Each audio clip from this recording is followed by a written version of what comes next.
Sementara itu pemirsa, pemerintah Spanyol terus menangkap dan mendeportasi para migran yang menyeberangi perbatasan Ceuta.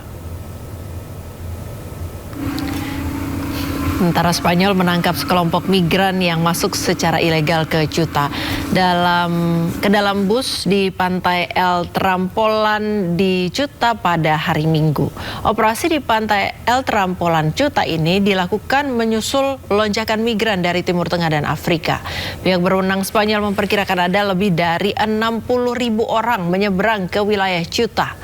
Para pejabat mengatakan setidaknya 72 orang migran tewas akibat tenggelam di laut dan berdesak-desakan. Spanyol mengerahkan pasukan untuk memperkuat keamanan dan mendukung operasi kepolisian di Ceuta. Hingga kini pemirsa, kondisi di Selat Hormuz masih panas. Iran membantah adanya kesepakatan untuk membuka kembali jalur perdagangan strategis tersebut.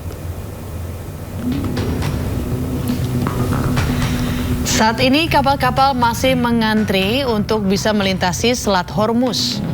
Kantor berita Fars Iran mengutip beberapa sumber yang membantah adanya kesepakatan untuk membuka kembali jalur strategis itu. Iran pastikan kondisi ini tidak berubah. Sumber militer Iran mengatakan bahwa jalur air akan tetap ditutup selama tindakan dan provokasi yang dilakukan oleh Amerika Serikat. Kapal hanya diizinkan melewati rute yang ditentukan oleh Angkatan Laut Iran dengan izin rute lain dipastikan tidak aman. Presiden Amerika Serikat Donald Trump mengatakan telah menghentikan serangan yang direncanakan terhadap Iran. Tak hanya itu, Teheran dan negara-negara Timur Tengah lainnya telah meminta waktu untuk mencapai kesepakatan.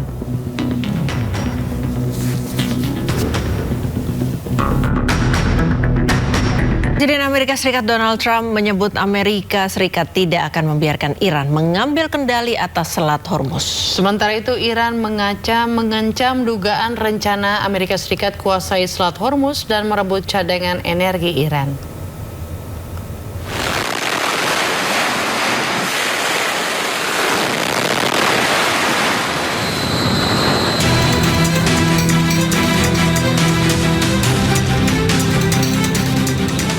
Usai tanda tangan nota kesepahaman damai bulan Juni lalu, konflik antara Amerika Serikat dan Iran kembali memanas. Iran mengecam Amerika Serikat atas dugaan rencana untuk menguasai Selat Hormuz dan merebut cadangan energi Iran. Penasihat militer pemimpin tertinggi Iran, Mohsen Rezai, memperingatkan bahwa setiap pengerahan militer AS di jalur perairan Selat Hormuz akan diserang Iran.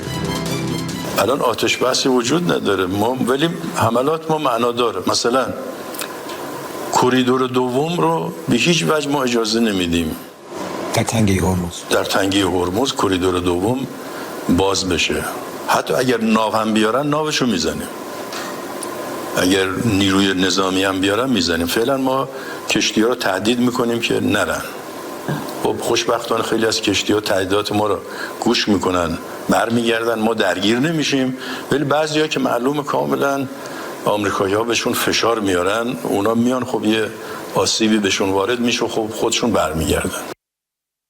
Sebelumnya, Presiden Amerika Serikat Donald Trump menyebut bahwa AS tidak akan membiarkan Iran mengambil kendali atas Selat Hormuz.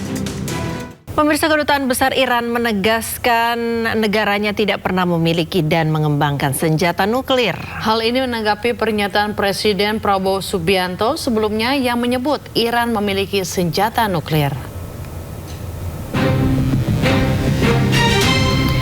Dalam keterangan di akun media sosialnya, Kedubes Iran menegaskan Iran tidak pernah mengejar kepemilikan senjata nuklir dan tidak akan pernah melakukannya. Pasalnya, Iran memiliki 3 patokan pengembangan nuklir, yakni fatwa pemimpin Iran mengharamkan senjata nuklir.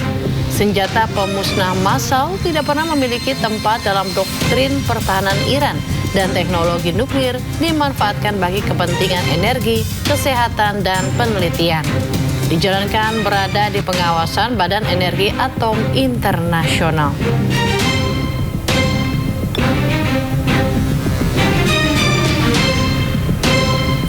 Pemirsa, Anda masih menyaksikan Sindo Today bersama saya Raditya Ayu dan Priska Papilaya.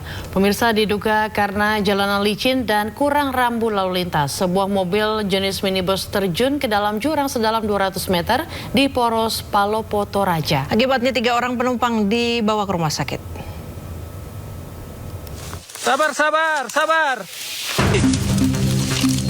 Sebuah mobil jenis minibus terjun ke jurang sedalam 200 meter di Poros Palopo Toraja, Sulawesi Selatan. 3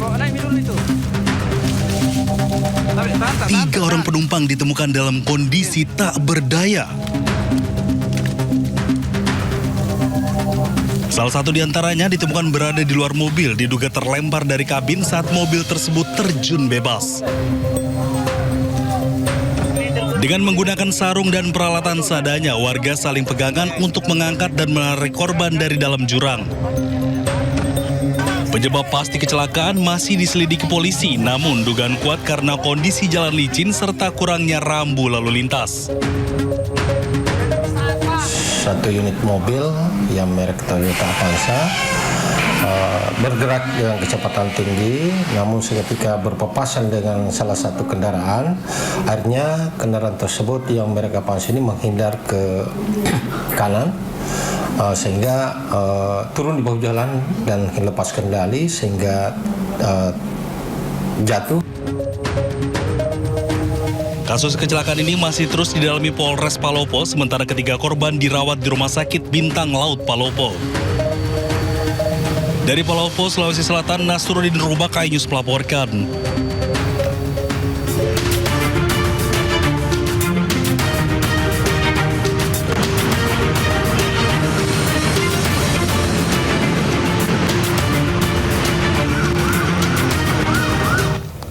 Ya pemirsa, saatnya kali ini kita simak pantauan arus lalu lintas dan kami telah terhubung dengan Brigadir Treslinda dari NTMC Polri yang kini berada di kawasan Simpang Fatmawati, Jakarta Selatan. Selamat pagi Brigadir Treslinda, bagaimana pantauan arus lalu lintas dari tempat Anda melaporkan pagi hari ini? Ya baik, terima kasih Ayu dan juga Priska di studio. Dan pemirsa, kami akan menunjukkan secara real time kondisi arus lalu lintas terkini dari kawasan Fatmawati dibantu juru kamera Fajrin. Dan memang untuk saat ini aktivitas masyarakat pada pagi hari ini untuk arus lalu lintas dari arah Radio Dalam yang akan mengarah ke arah Lebak Bulus saat ini dalam keadaan ramai cenderung tersendat, di mana kalau kita melihat memang perlambatan kecepatan kendaraan cukup signifikan pada pertemuan arus kendaraan, di mana ada perubahan lajur dari 3 lajur menjadi 2 lajur untuk kendaraan yang akan mengarah ke Lebak Bulus ini, sehingga mengalami perlambatan pada stasiun Fatmawati. Kami harapkan Anda tetap menjaga batas kecepatan, kemudian jaga jarak aman kendaraan Anda, kemudian arus lalu lintas dari arah Lebak Bulus yang akan mengarah ke Cilandak, Ragunan, dan sekitarnya saat ini juga dalam keadaan ramai cenderung tersendat pada antrian traffic light. Hal yang sama dengan kendaraan dari arah Pondok Labu yang akan mengarah ke arah Radio Dalam sampai saat ini dalam keadaan ramai cenderung tersendat dengan aktivitas masyarakat, di mana memang kalau kita melihat juga hingga saat ini aktivitas masyarakat di mana pengendara roda 2 juga masih ada pelanggaran-pelanggaran kasat mata seperti penggunaan helm standar SNI dan juga banyak sekali kendaraan roda 2 yang melawan arus untuk menghindari antrian kendaraan pada traffic light. Kami menghimbau bagi Anda untuk selalu mematuhi rambu serta marka yang ada. Hal ini juga diatur melalui Undang-Undang Lalu Lintas pada pasal 287, kemudian helm standar SNI diatur melalui Undang-Undang Lalu Lintas pasal 291. Untuk arus lalu lintas yang akan mengarah ke arah Fatmawati dari arah Ragunan, Cilandak saat ini juga cukup ramai cenderung tersendat, di mana kecepatan kendaraannya dapat dipacu dengan kecepatan 20 sampai dengan 25 km per jam pada antrian traffic light. Selepas traffic light pun masih mengalami perlambatan kecepatan kendaraan untuk kendaraan yang akan mengarah ke Lebak Bulus.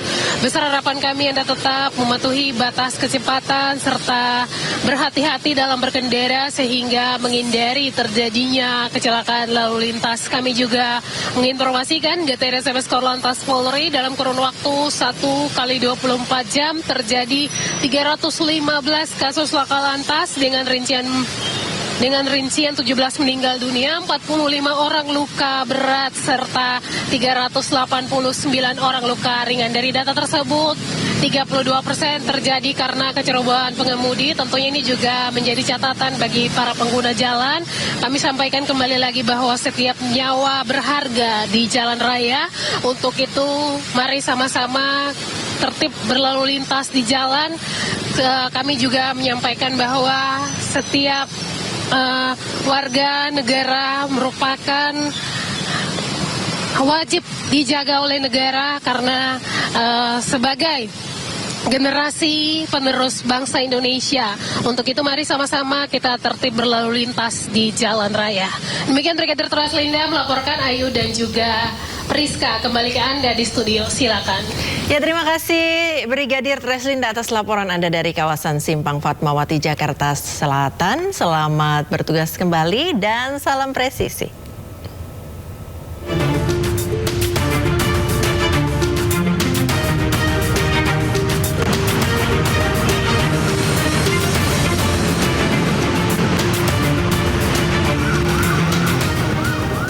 Ke informasi lain pemirsa, para pencari suaka dari Gaza termasuk di antara ribuan migran yang terdampar di wilayah kantong Spanyol di Ceuta.